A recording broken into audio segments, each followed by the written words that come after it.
Hi, namaste, annyeonghaseyo. Welcome back to my channel. Here I am, Nandini, and today I'm gonna tell you about it's the most requested video जो आप लोग comment कर रहे थे बार बार मेरे YouTube channel पे about GKS. And yeah, first of all, congratulations to all the people who have received the GKSU scholarship and welcome to Korea. And secondly, GKSG information is there, and now you can start applying for it. And I think around 3 or 4 March is the last date of it. So I'm trying to post this video before that so that it will be helpful to you guys about the whole process and what is this scholarship is. So GKS is also known as KGSP before, and basically it's a global Korean scholarship. So you can study in Korea for free through this scholarship if you get into it. So for ये बहुत ही prestigious scholarship है Korea की. इसमें आपका पूरा masters degree के लिए भी मिलता है ये स्कॉलरशिप, अंडर ग्रेड के लिए भी मिलता है ये स्कॉलरशिप, एंड PhD के लिए और रिसर्चर्स के लिए भी ये स्कॉलरशिप अवेलेबल है. So you can just so I came through masters from embassy track. I already told that in previous video, I know. Okay, keeping it short. Next, मैंने पूरा नोट कर रखा है, कुछ भी मिस नहीं होना चाहिए, मतलब जो इम्पोर्टेंट पॉइंट है, because it is important. So guys, what all is covered in GKS scholarship? Your tuition fees, monthly stipend, then flight ticket, insurance, research fund and thesis fund. These all things are available. So basically आप दिल्ली से या India से जब Korea आओगे तो वो जो आपकी 1 वे टिकट है वो इसमें अवेलेबल है. आपका यहाँ का ट्यूशन फीस अवेलेबल है. आप जब भी टॉपिक एग्ज़ाम दोगे वो सब इसमें अवेलेबल है. और इंश्योरेंस जो होता है आपका हेल्थ इंश्योरेंस वो इसमें अवेलेबल होता है. And what else do you need? I think it is covered. Everything is covered basically. या तो मास्टर्स और जो PhD या रिसर्चर वाला पार्ट होता है वो ऑलमोस्ट सिमिलर होता है. अंडर ग्रेड का थोड़ा डिफरेंट होता है आई गेस एलिजिबिलिटी में. So I first start off with undergrad because मेरे पास उसके लिए थोड़ी लिमिटेड है इंफॉर्मेशन, तो आई कट शॉर्ट एट. हाँ, अंडर ग्रेड. तो अंडर ग्रेड में बेसिकली जो एलिजिबिलिटी क्राइटेरिया है वो ये है कि आपके 80% से अबव मार्क्स होना चाहिए. इफ़ आपके 80% से अबव मार्क्स नहीं है then you can like give them a proof of certificate where it's written that you came under like top 20 in your class. Like तुम्हारे जो मार्क्स हैं वो टॉप 20 में आए हैं ऐसा. उसके अलावा तुम्हारा जो एज है वो 25 ईयर्स से कम होना चाहिए. ओके, देन जो ये पूरी अंडर ग्रेजुएट डिग्री होती है कोरिया में वो 5 ईयर्स की होती है. 1 year for language program where all the Korean is been taught and you have to get at least TOPIK level 3 to go in to the undergraduate college. And then 4 years की आपकी degree होगी. ये आपका under grade का है. इसके अलावा eligibility criteria जो ग्रेजुएट या फिर रिसर्चर्स का है वो ये है कि 40 ईयर्स से कम एज होनी चाहिए एज ऑफ 1 सितंबर 1984 आई गेस. वो भी सेम है कि 80% से अबव होना चाहिए या फिर आपको अपना वो एक एक्स्ट्रा सर्टिफिकेट देना है जहाँ पे लिखा हुआ हो कि आप टॉप 20 में आते हो अपनी क्लास में. ओके, एंड अगर आप इसमें नहीं आते हो तो भी अगर आपका बहुत वो है कि आपको करना है तो I think preferably you should at least try once. Okay, मतलब एक बार करके तो देखना चाहिए. लाइफ में कभी भी कोई ये नहीं होना चाहिए ओ शिट हमने ये नहीं किया, बिकॉज इसमें आपकी कोई बहुत ज़्यादा पैसे नहीं लगते हैं. Okay, and it's a free scholarship so you should at least try. That's what I think. Okay, now moving to the process. So what is the process all about? अभी जो एम्बेसी ट्रैक है या जो उनी ट्रैक है उन दोनों का ही एक बेसिक वो है. तो ऐसा बहुत जगह लिखा देखा होगा कि टाइप ए यूनिवर्सिटी होती है, टाइप बी यूनिवर्सिटी होती है. तो what is the difference between them? इसके डीप में नहीं जाते हैं, बेसिक रखते हैं इसको. टाइप ए होती है जैसे कि आपकी हो गई SNU हो गई या फिर यॉनसाई हो गई या फिर ऐसी जो मेन बड़ी यूनिवर्सिटीज़ है सोल की. लाइक वो बेसिकली अराउंड सोल ही है ज़्यादातर टाइप ए यूनिवर्सिटी. और टाइप बी जो यूनिवर्सिटी है वो आउटसाइड सोल होती है, जैसे कि मेरी यूनिवर्सिटी टाइप बी है. ऐसी बहुत सारी यूनिवर्सिटीज़ जो आउटसाइड सोल है वो बेसिकली टाइप बी यूनिवर्सिटीज़ है। इसके बारे में पूरा देखने के लिए जो study.co.in है उसका मैंने लिंक नीचे डाला है, जो डायरेक्टली उस पेज पे जाता है जहाँ पे ड्राइव अवेलेबल है सारे फॉर्म्स की। तो वो जो एप्लीकेशन फॉर्म है उसके अंदर तुम लोग जाओगे तो वहाँ पे एक पूरा दिया हुआ है कि कौन कौन सी यूनिवर्सिटी टाइप ए में आती है, तो कौन कौन सी यूनिवर्सिटी टाइप बी में आती है। ओके, जो एप्लीकेशन गाइडलाइंस है अगर तुम एक बार उससे ध्यान से पढ़ोगे इसमें सारी इन्फॉर्मेशन अवेलेबल है। I assure you of that. Okay, moving on, it's a rule that you should at least take one type B university. Okay, but I asked when I was applying for my thing, so I asked a few people who already received this scholarship, and they told me that you should at least take type B because it gives you an assurity that you will receive the scholarship like that. So that's why I chose two type B universities. My fault though. Now I think it like that though. Okay, fine. After that, जो interview होता है, तुम लोग का बहुत question होता है interview के रिगार्डिंग। तो जो यूनिवर्सिटी ट्रैक होता है, बहुत सारी यूनिवर्सिटीज़ ऐसी भी होती है जिसमें वो लोग इंटरव्यू नहीं लेते हैं, जैसे कि कॉन्कुक यूनिवर्सिटी है और ऐसी एक दो और भी यूनिवर्सिटीज़ है जो इंटरव्यू लेते ही नहीं हैं। बट बहुत सारी यूनिवर्सिटीज़ लेती हैं। उनका दो टाइप के इंटरव्यू होता है, एक टेलीफोनिक इंटरव्यू होता है जिसमें वो लोग कॉल पे बात करते हैं, स्क्रीनिंग करते हैं। जो दूसरा इंटरव्यू होता है वो होता है तो स्काइप से होगा या तो जूम से होगा। Okay, like video interview. And जो एम्बेसी ट्रैक है उसमें भी लाइक दो इंटरव्यू होते हैं। एक एम्बेसी से जो होता है, जब आप अपना कर रहे होते हो तो आपका पहला जो स्क्रीनिंग होता है वो एम्बेसी के थ्रू होता है, तो एक इंटरव्यू आपका एम्बेसी लेगी। जो दूसरा इंटरव्यू है वो आपका यूनिवर्सिटी लेगी। ठीक है, तो दो इंटरव्यू एम्बेसी ट्रैक में भी होता है। दोनों वीडियो इंटरव्यू हुए थे मेरे, लाइक जूम इंटरव्यू हुए थे मेरे तो दोनों। और जो यूनिवर्सिटी ट्रैक होती है उसमें आपको सिर्फ वन सेट ऑफ डॉक्यूमेंट बनाना होता है जो आप पैक करते हो, एनवेलप में डालते हो और भेज देते हो। ओके, और जो एम्बेसी ट्रैक होता है उसमें आपको 4 सेट बनाने होता है। एक सेट एम्बेसी रख लेती है अपने पास और 3 सेट आप डिफरेंट यूनिवर्सिटीज़ को भेज देते हो। सो बेसिकली एम्बेसी ट्रैक में 3 कॉलेजेस आप चूज़ कर सकते हो और जो यूनिवर्सिटी ट्रैक है उसमें आप डायरेक्ट एक ही कॉलेज में अप्लाई करते हो। तो दोनों के अलग अलग बेनिफिट्स हैं। आई वुड से मैं ये नहीं बोल सकती हूँ कि नहीं ये ज़्यादा बेटर है, ये ज़्यादा बेटर है, because it depends on the person. I know few people जिनका एम्बेसी ट्रैक में नहीं हुआ था and then they applied for university track, so they got into university track, और मेरा एम्बेसी ट्रैक में हुआ पहली बार में ही। सो लोग ज़्यादातर वो बोलते हैं जो जिसमें उनका हो जाता है कि वो उनको अच्छा लगा। बट आई वुड से कि it depends on the person, like आपका क्या क्रेडेंशियल है उसके बेसिस पे बेसिकली आपका होता है।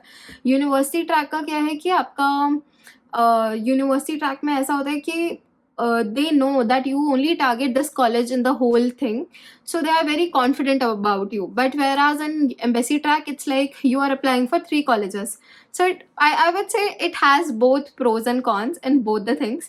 So ये बहुत ही dicey game है, ये बहुत ही risky game है, so you should think it yourself that which one you want to apply for. I applied for embassy track, that's all. Next, yeah, next है आपका कि कौन कौन से डॉक्यूमेंट्स होते हैं। So there is a list of document I like दिखाना चाहते हो तुम लोग को। एप्लीकेशन के अंदर या गाइडलाइन के अंदर ये पूरा तुम्हारा लिस्ट ऑफ डॉक्यूमेंट तुम्हें मिल जाएगा। एक तो होता है जैसे कि एप्लीकेशन फॉर्म हो गया, पर्सनल स्टेटमेंट हो गई, स्टडी प्लान हो गया और रिसर्च प्रपोजल हो गया। इसमें पूरा लिखा हुआ है कि मास्टर्स के लिए कौन कौन से चाहिए, जिसमें डैश लगा है वो नहीं चाहिए, और डॉक्टरेट के लिए कौन सा चाहिए, रिसर्च के लिए कौन सा चाहिए। सेम ऐसा ही फॉर्म अंडरग्रेड के लिए भी आता है, उसमें भी ये सब लिखा होता है। तो इसमें तुम्हारा पूरा अवेलेबल है कि तुमको क्या। ओके, सो मेरे हिसाब से जो सबसे इम्पॉर्टेंट डॉक्यूमेंट्स हैं वो SOP होता है, बेसिकली स्टडी प्लान हो गया, LOR हो गया। तो पहले बोलते मेरे टाइम पे मैंने 2 LOR दिया, ठीक है, जिसमें कि एक मैंने कॉलेज से लिया था और एक मैंने अपने जॉब से लिया था। बाकी इस बार से ऐसा लिखा है कि 1 LOR is only like needed और रिक्वायर्ड। बट मैं ये बोलूँगी कि तुम फिर भी 2 LOR लेके रखो, क्योंकि यूनिवर्सिटी पे भी डिपेंड करता है। कई बार यूनिवर्सिटी के उसमें ऐसा लिखा होता है जिसमें तुम अप्लाई कर रहे हो कि they need 2 LOR, so you should keep 2 LOR ready. जो तुमको ज़्यादा बेटर लग रहा है वो तुम भेज दो एट द एंड, बट तुम्हारे पास 2 LOR होनी चाहिए। आई वुड से रिस्क नहीं लेने का है। इसके अलावा पर्सनल स्टेटमेंट इम्पॉर्टेंट है, ऑफ कोर्स। एप्लीकेशन फॉर्म जो होता है पूरा वो इम्पॉर्टेंट है। देन प्रूफ ऑफ सिटीजनशिप, इसमें तुम लोग पासपोर्ट दे सकते हो या फिर बर्थ सर्टिफिकेट, ऐसा सब उसमें लिखा हुआ है कि क्या देना है तुमको, सब अवेलेबल है। इसके अलावा अपोस्टाइल ऑफ डॉक्यूमेंट, ओके, इसके बारे में बताएंगे। इसके अलावा एक टीबी टेस्ट होता है, लाइक वो आपको देना होता है। तो मैंने अपना टीबी टेस्ट कराया था, लाइक 2500 रुपीज़ का समथिंग टेस्ट था मेरा, जो घर पे मैंने बुक किया। वो आए, उन्होंने सैंपल लिया और चले गए दे के। रिपोर्ट मेरी फ़ोन पे आ गई। वो रिपोर्ट मैंने प्रिंट निकाली और अपने डॉक्यूमेंट्स में अटैच कर दी। सो टीबी टेस्ट भी 3 टाइप के होते हैं। मैंने ब्लड टीबी टेस्ट कराया था, ओके। इसके अलावा जो वीज़ा, जो अपोस्टाइल है, अभी जो ये है, क्या बोलते हैं, ये जो पूरा प्रोसेस है ये अंडरग्रेड और ग्रेजुएट का सेम है ऑलमोस्ट। और जो अब मैं एम्बेसी ट्रैक का तुमको एंडिंग बताती हूँ, जिसमें है कि बेसिकली अपोस्टाइल का कैसे कराना है, ओके। वैसे ये अंडरग्रेड, ग्रेजुएट, एम्बेसी, यूनिवर्सिटी सब में एप्लीकेबल है। सो इसमें बेसिकली क्या है, अपोस्टाइल बहुत ही सिंपल होता है। लोगों ने, मेरे को लगता है, थोड़ा सा वो बना रखा है। तो मेरा जो अपोस्टाइल था, मैं डायरेक्ट गई थी, क्योंकि मैं दिल्ली के पास रहती थी, तो मैं डायरेक्टली दिल्ली में गई थी। वहाँ पे मैंने विदाउट एनी एजेंट अपना डॉक्यूमेंट दिया था, मेरा अपोस्टाइल हो गया था। और मैंने 6 डॉक्यूमेंट अपोस्टाइल कराए थे और मेरा अराउंड 1200 रुपये में टोटल हो गया था। इसके अलावा लगभग 30 या 40 रुपीज़ मेरे को नोटरी में लगा था, पेपर नोटराइज कराने में, पर डॉक्यूमेंट, ऐसा करके। और जो मेरा टोटल कॉस्ट था इस सब का, वो अराउंड 1500 या कुछ था, पूरा अपोस्टाइल और नोटराइज का। इसके अलावा जो वो बनाना होता है, जो सेट्स बनाने होते हैं। सो बेसिकली एम्बेसी ट्रैक में बहुत सेट्स बनते हैं, लाइक 4 सेट बनते हैं, जबकि जो यूनिवर्सिटी ट्रैक होता है उसमें एक ही सेट बनता है। तो ऐसा होता है कि तुम्हारा जो मेन डिग्री है, suppose for example you have a degree, okay, you have to apostille that. So लोग ऐसा कराते हैं कि वो पहले उस पर अपोस्टाइल कराते हैं अपनी मेन डिग्री पे, उसका ट्रू कॉपी निकालते हैं, एक वो रखते हैं, और उसका 3 कॉपी निकालते हैं अलग। तो 4 हो गए, 3 फोटो कॉपीज हो गई, एक ट्रू कॉपी हो गई और एक इनकी डिग्री हो गई। तो लोग ऐसा करते हैं कि डिग्री नहीं भेजते हैं अपनी, ठीक है, वो अपने पास सेव रखते हैं, बिकॉज इंडिया में डिग्री मिलना मुश्किल है, क्योंकि मेरा कॉलेज तो दोबारा डिग्री देता ही नहीं है। तो पर मैंने ये वाला प्रोसेस नहीं अपनाया था। मेरा प्रोसेस ये था, मैंने अपना डिग्री लिया, मैंने उसका ट्रू कॉपी निकलवाया, जो बहुत अच्छी ट्रू कॉपी होती है, लाइक एकदम एग्जैक्ट दिखेगी तुम्हारी डिग्री जैसी। मैंने वैसा लिया, उस पर मैंने अपोस्टाइल कराया, और उसके बाद मैंने उसका 3 अलग अलग फोटो कॉपीज निकलवा लिया। और मैंने फोटोकॉपी भी कलर्ड निकलवाई थी, मुझे कोई रिस्क नहीं लेना था, मैंने वो भी कलर्ड निकलवाई थी। तो जो मेरे 4 सेट थे ना, वो एग्जैक्टली ऐसे ही दिखते थे जैसे कि डिग्री पे, लाइक बेसिकली वो ट्रू कॉपी थे। तो वो मेरा था अपोस्टाइल का। और ये मेरे 4 सेट हो गए। वेयरएज़ अगर आप यूनिवर्सिटी में दोगे तो बस एक ही सेट चाहिए होगा, मतलब बस एक पूरा सेट जिसमें सारे डॉक्यूमेंट हो और उन सारे डॉक्यूमेंट पे अपोस्टाइल हो, ऐसा करके। तो ये हो गया। अभी जो ये पूरा फोटोकॉपी होता है, या फिर जो फिर इनको फ़ोल्डर में डालते हैं, उसमें एड्रेस लिखते हैं एंड व्हाट ऑल नॉट। तो ये जो पूरा प्रोसेस होता है, इसमें काफ़ी पैसे लगते हैं, क्योंकि तुमको हर एक चीज़ का फ़ोटोकॉपी कराना है। और मैंने तो बहुत ही अच्छी फ़ोटोकॉपी कराई थी, लाइक कलर्ड एंड ऑल में। तो मेरा जो ये पूरा प्रोसेस था, इसमें लगभग 2300 या 2400, लाइक 2500 के अराउंड अप्रॉक्सीमेटली लग गया होगा, सारा फ़ोटोकॉपी और फ़ोल्डर मेकिंग एंड ऑल में। तो ये मेरा पूरा था। इसके अलावा जब हमारा सिलेक्शन होता है, तो एक सिलेक्शन प्रोसेस होता है, उसका मैं स्क्रीनशॉट डाल दूँगी कहीं पे स्क्रीन पे। इसमें क्या होता है कि आपका जो यूनिवर्सिटी ट्रैक होता है, उसमें उसका थोड़ा नॉर्मल प्रोसीजर होता है, वेयरएज़ जो एम्बेसी ट्रैक है उसका थोड़ा ज़्यादा लेंदी प्रोसेस होता है। बट ये मैं स्क्रीन पे डाल दूँगी, ये तुम खुद पढ़ लो तो बेटर है। बाकी मैं बोलती हूँ, बाकी ये है कि उसके बाद जब तुम्हारा सिलेक्शन हो जाता है, पूरा टोटल और फाइनल रिजल्ट आ जाता है, तब तुम लोग वीज़ा प्रोसेस के लिए जाते हो, ओके। वीज़ा प्रोसेस में if you have GKS, then your visa has been exempted, मतलब तुमको वीज़ा फीस भी नहीं देनी होती है. बट even if I was living near Delhi, I didn't wanted to go again to the visa office and then go for it. Okay. तो मेरा ये था कि मेरा घर पे आ जाए, तो मैंने एक्स्ट्रा फीस दे दी थी वहाँ पे. लाइक मैंने बस उस चीज़ के पैसे दिए थे कि तुम इसका कोरियर करा दो, तो उसके अप्रॉक्सीमेटली 500 रुपये लगते हैं कोरियर के. डिपेंड्स कि तुम लोग कहाँ रहते हो, वैसा भी होता है. और जो वीज़ा है वो ये भी है कि तुम कौन सी स्टेट के हो. जैसे कि मैं अगर यूपी की हूँ तो मेरे को दिल्ली वाला ऑफिस मिला था. वेयर एज अगर कोई, जैसे मेरी फ्रेंड है वो अगर पटना की है तो उसको वेस्ट बंगाल कॉन्सुलेट मिलेगा. वैसा अलग अलग भी होता है वीज़ा ऑफिसर्स का, तो वो भी एक चीज़ देखना है. तो बेसिकली जो पूरा वीज़ा प्रोसेस होता है वो वीएफएस का होता है. और मेरा इसमें बहुत ट्रिक्स एंड ट्रिक, भाई इसने मुझे बहुत सताया था, मैं बता रही हूँ. मैं मतलब बहुत परेशान हुई थी वीज़ा प्रोसेस में नहीं, मैं जब सब जमा करके आ गई थी उसके बाद उनको पता नहीं कौन सा एक एक्स्ट्रा डॉक्यूमेंट चाहिए था, वो बार बार उसका मेल कर रही थी, मैं उनको बार बार वो भेज रही थी. पता नहीं, ऐसा सिर्फ मेरे साथ हुआ था पूरे जीकेएस उसमें, जीकेएसजी 2023 में. और मैं बहुत परेशान थी वीज़ा के टाइम पे, बट फाइनली टचवुड हो गया था. यही है पूरा. और क्या होता है, और मेरा वीज़ा घर पे आ गया था. बेसिकली आप अपना पासपोर्ट छोड़ के आते हो, फॉर्म भरते हो और वीज़ा घर पे आ जाता है. इसके अलावा एक और, हाँ, अगर किसी को ये नहीं पता कि अपोस्टाइल कहाँ से कराना है, so many people are doing apostille. If you are living near Delhi you can just walk into any court. Like Delhi की किसी भी कोर्ट में तुम जाओ, वो जो छोटे वाले होते हैं, और वहाँ पे जाके अपोस्टाइल हो जाएगा, ठीक है. और नोटराइज भी वहीं से हो जाएगा. और अगर तुमको ये है कि नहीं, तुमको प्रॉपर एक उससे कराना है कि घर पे चाहिए या दिल्ली के बाहर रहते हो तुम किसी स्टेट में, तो मैं नीचे अपने डिस्क्रिप्शन बॉक्स में पूरा डाल दूंगी. पीसीसी जो है उसके थ्रू तुम करा सकते हो. मैंने देखा है बहुत सारे लोगों ने उसके थ्रू कराया एंड इट्स वेरीफाइड. आपका घर से लेके जाता है, घर पे दे के जाता है, पूरा एकदम स्विगी काइंड ऑफ है. तो तुम लोग वहाँ से करा सकते हो. इसके अलावा यस, तो मैं तुम लोग को अपोस्टाइल दिखा देती हूँ एक बार. ये मेरा निफ्ट का ट्रांसक्रिप्ट था. इसमें यहाँ पे ये पूरा बॉक्स रखा है, ये अपोस्टाइल है. और ये जो ये है ये नोटराइज होता है. तो ये दोनों चीज़ें होती है तुम्हारे उस पर. एक नोटराइज और एक अपोस्टाइल तुमको कराना होता है. और ये ऐसा दिखता है. ये मेरी ट्रांसक्रिप्ट है. हर ट्रांसक्रिप्ट तुम लोग को चाहिए होती है. लाइक हर सेमेस्टर की ट्रांसक्रिप्ट भी तुमको देनी होती है. और ये डिग्री होती है, जैसे ये डिग्री है मेरी, मैंने कुछ एक्स्ट्रा डॉक्यूमेंट यहाँ पे भी लेके आई थी.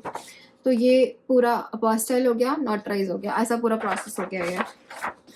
इसके अलावा ये 2 डॉक्यूमेंट जब तुम सेलेक्ट हो जाते हो उसके बाद तुम्हारी सेलेक्टेड यूनिवर्सिटी से आता है. एक तो सर्टिफिकेट ऑफ एडमिशन होता है और एक होता है ये जो एनआईडी तुम्हें लेटर भेजती है कि हाँ तुम्हारा हो गया है, वूहू टाइप. और ये जो है ये टीबी टेस्ट होता है. ये मैंने अपोलो से कराया था, तो ये मेरा वो टीबी टेस्ट रिपोर्ट है. और जब तुम्हारा सब हो जाता है और तुम वीज़ा के लिए जाते हो, तो ये तुम्हारा वीज़ा एप्लीकेशन फॉर्म है पूरा. ये वीज़ा एप्लीकेशन फॉर्म लगभग ऐसा 4 पेजेस का होता है. इसको तुम लोग ऑनलाइन भी भर सकते हो जाने से पहले. तो कुछ लोग ऑनलाइन भरते हैं, मैंने जाके ऑफलाइन भरा था. जब तुम्हारा वीज़ा ग्रांट हो जाता है, लाइक जब तुम्हें वीज़ा मिल जाता है, तो कुछ इस तरीके का तुम्हारा पेपर दिखता है जिसमें सब लिखा होता है कि तुम्हारी ड्यूरेशन क्या है. मैं सारे लिंक अटैच कर रही हूँ इस वीडियो में. लाइक स्टडी इन कोरिया का लिंक, और जो पीसीसी है जहाँ से तुम अपोस्टाइल करा सकते हो, और भी बहुत सारे लिंक्स जो तुम्हारे लिए बहुत इंपॉर्टेंट है. लाइक एक जो जीकेएस की एप्लीकेशन गाइडलाइन है, एक बार उसके सारा पढ़ लेना उसको ध्यान से. और उसमें मतलब सब इन्फॉर्मेशन अवेलेबल है. मतलब मेरे से भी मुझे लगता है कि कुछ मिस हो गया होगा, तो उसमें वो भी अवेलेबल है. तो तुम लोग उसको एक बार ध्यान से ज़रूर पढ़ लेना. उसके अलावा जो तुम्हें होता है कि तुम सेलेक्ट कैसे करो, कहाँ से करो, तो वो सब उसमें अवेलेबल है कि कौन कौन सी यूनिवर्सिटीज़ हैं उसमें, कौन कौन से कोर्सेज अवेलेबल है, सब अवेलेबल है उसमें. और उसमें ये भी लिखा है कि ये टाइप ए है, ये टाइप बी है. So every information is available. तुम लोग वहाँ पे जाके उस लिंक पे जाके तुम लोग वो सब पढ़ सकते हो. इसके अलावा तो अगर तुम लोग को कोई मतलब क्वेश्चन है, कुछ भी है, तो तुम लोग उसे ड्रॉप कर सकते हो। एंड इफ़ यू वांट कि इसके अलावा मैं कोई किसी टॉपिक पे बहुत डेप्थ में वीडियो बनाऊँ, लाइक कि जैसे अपॉस्टाइल है या फिर कोई भी ऐसा टॉपिक है, या फिर जो तुम्हारे कुछ Q&A है, तो उसका भी मैं एक अलग से वीडियो बना सकती हूँ। So you can just comment on this video and I hope कि तुम्हारे सारे क्वेश्चन इससे सॉल्व हो जाए। I really hope. और मैं फटाफट अभी इसको एडिट करूँगी और जल्दी डालूँगी, बिकॉज़ हाँ, आई डोंट वांट कि मतलब ये इन्फॉर्मेशन मिस हो जाए। And this video is for both undergrad and graduate, I guess. So everyone can refer to this video. It's not like I'm only talking about graduate, or I'm only talking about undergraduate, or I'm only talking about embassy track, or I'm only talking about university track. It's about everything. It covers everything. So you can just go through this video, and I hope you like this video. And thank you so much for my 700 subscribers. Yeah. And please like, subscribe and share my channel. Bye.